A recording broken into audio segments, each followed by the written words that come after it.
granniopteryx, granniopteryx. She knows the truth, she's linking every link.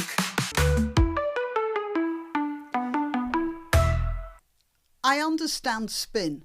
Every country will give the best complexion on what it's doing. Well, most countries will, and will have its spokespeople who will put the right tilt onto whatever's going on. And I understand that. It's sometimes verging on quite dishonest, but we are living in a society where information is freely available, so we can check on these things. As I said, I understand spin. What I don't understand is outright lies. And I'm very sorry. I'm just very sorry that Tucker Carlson is doing that. I'm not sorry for him. He's selling his own soul, and that's his problem, not mine. I'm just sorry that it's happening. It's just distasteful.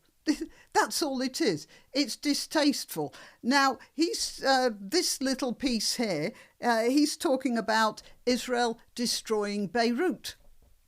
Israel isn't destroying Beirut. That's spin, and yeah, I'd let him get away with that.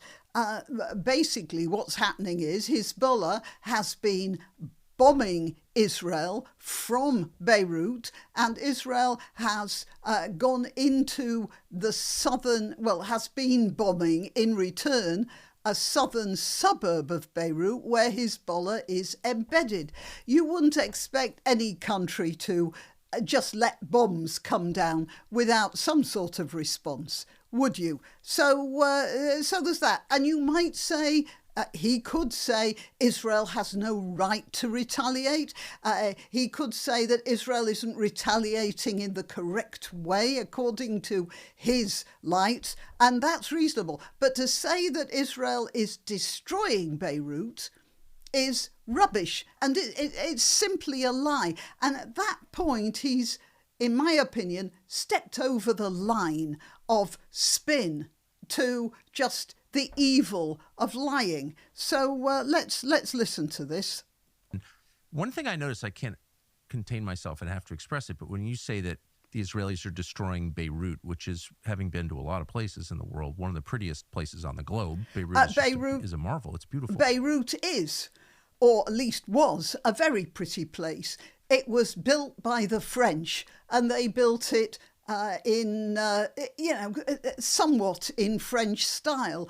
And while it was a majority Christian country, it was run quite well too. But then the PLO moved in, and they reduced a lot of Beirut, of Lebanon generally, to rubble. And then Hezbollah came in. That's the Iran's proxy army, and they turned the southern part of Lebanon into a rabbit warren of tunnels very similar to what Hamas was doing in Gaza. Well, they were all getting funded and trained by the same people, and a lot of Lebanon now is really a bit of a mess. Not deliberately ugly, you understand, just a mess because of the way that the Muslim radicals have behaved. And certainly Israel is bombing a section of it, and that's nobody's fault but Hezbollah's. Okay, so he's saying that Beirut is being destroyed. No, it isn't, but yes, some of it is, and it's very pretty, and that's a shame, and he's right about that. But that's not Israel's fault. Well, it's beautiful. It reminds me, and it's being destroyed by Israel, which is one of the single ugliest countries in the world. That's just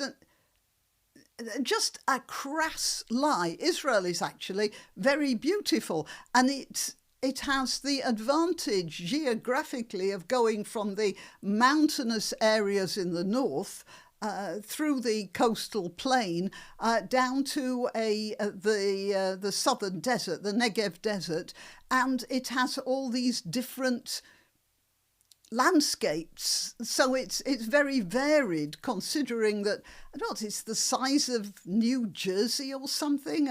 And to say Israel is a single ugliest place in the world is...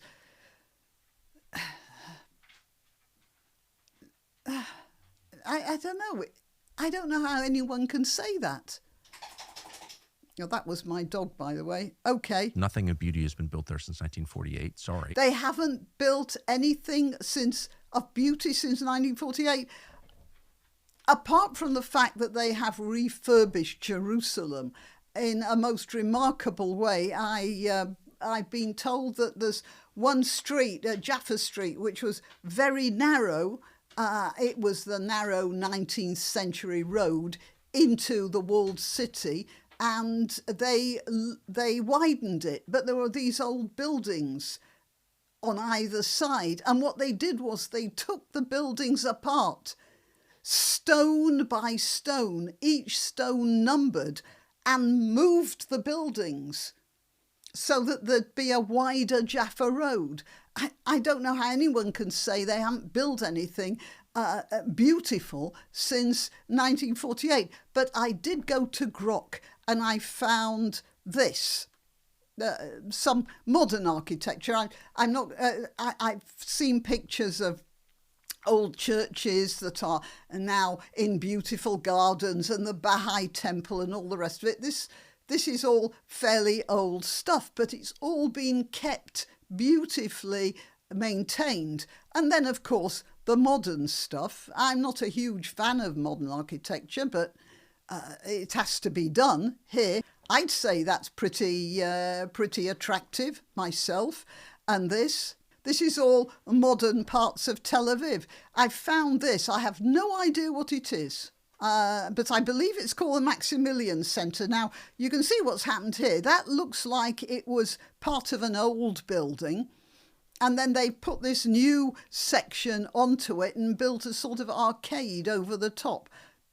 I don't know what it is, but I think it's lovely. And then there's this. This must be Jerusalem, I suppose. And these are all modern buildings.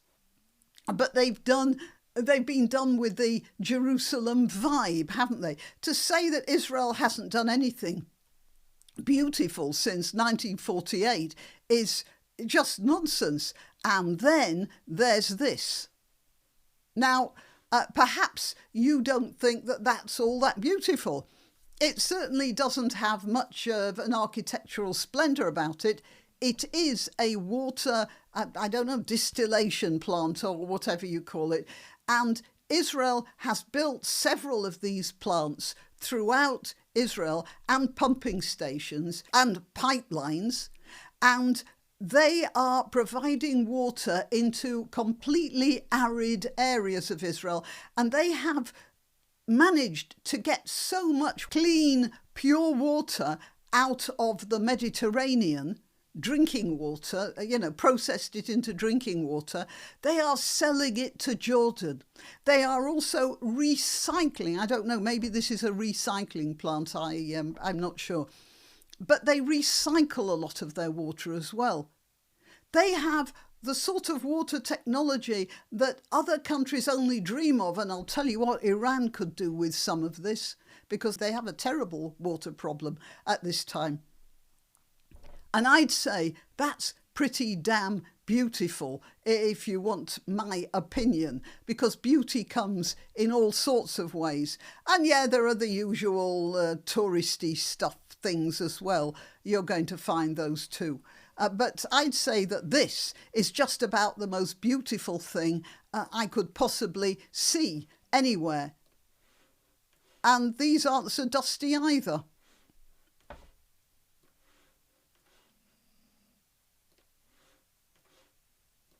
That the nature of this emerging empire is destructive, and it always seems like beautiful things wind up being destroyed. Europe, right? Beirut. Europe. So he's blaming Israel for nice things being destroyed in Europe. That's mad. What's destroying Europe is Muslim immigration. I mean, it's completely mad what he's saying. This is deranged. And Beirut, yeah, that's Hezbollah's fault. The Israelis had until Hezbollah was there, until the PLO was there, Israel had nothing to do with Lebanon. Lebanon had nothing to do with Israel either. And they both kept their distance and they both kept away from each other. And then the PLO moved in. And then Hezbollah moved in. And that's when Israel had to move in, when the bombs started coming over. This was not Israel's doing. Parts of Syria, the holy sites? I don't... Parts of Syria, the holy sites. Has Israel destroyed parts of Syria? Let me show you where parts of Syria have been destroyed. I mean, this really got me very angry.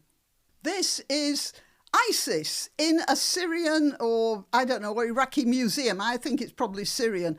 This is ISIS in Palmyra. This is ISIS in a museum. Just look at the determination with which this bastard here is using a modern piece of building equipment to destroy this 3,000-year-old statue. The man is completely deranged.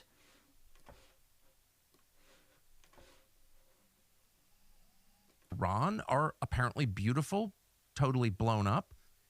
Iran is totally blown up. I don't know. I keep seeing stuff from Iran saying that Tel Aviv's totally blown up. But let's have a look at Iran. Just a little bit. I know there's very much in Iran that really is very beautiful. But this, here you see a picture of two women in Iran pre-1979. You want to see some pictures of Iranian women now? Right, would you say there's been a slight destruction of beauty here? Let's have another look. This or this?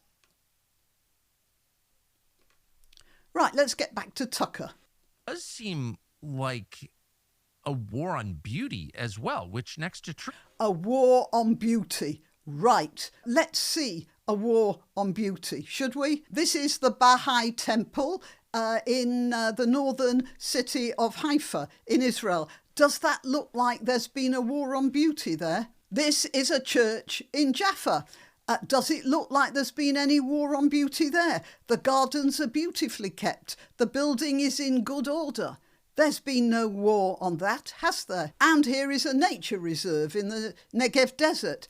Any war on beauty you see there? No. There are animals there and there are plants, and that's because the Israelis are very careful about curating their natural areas.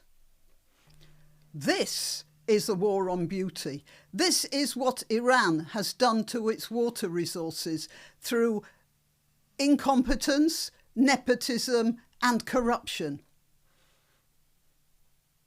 This is a war on beauty. Not only that a beautiful river has disappeared, but the people who would have depended on that river for water, their lives have also been blighted. This is a war on beauty.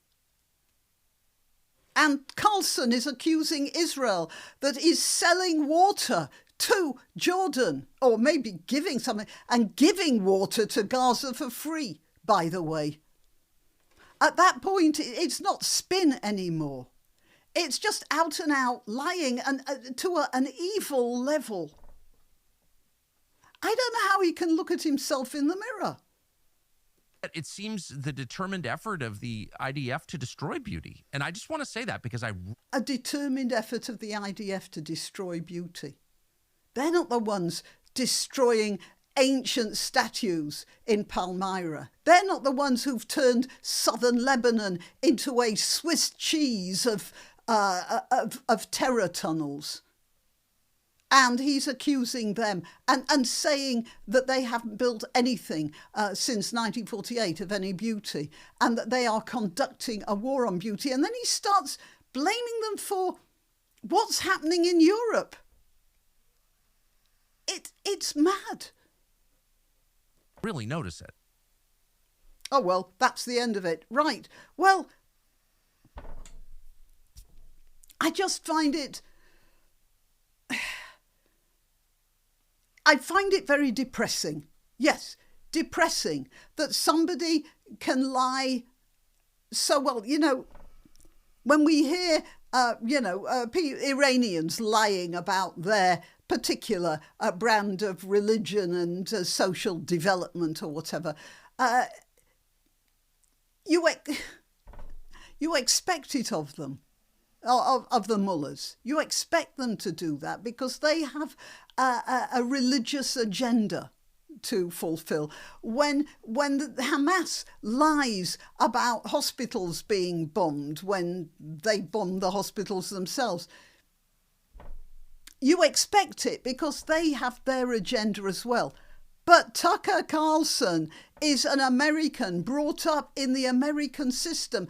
The only reason he could have for these sorts of lies, the only possible reason is money. And that is the most despicable of all.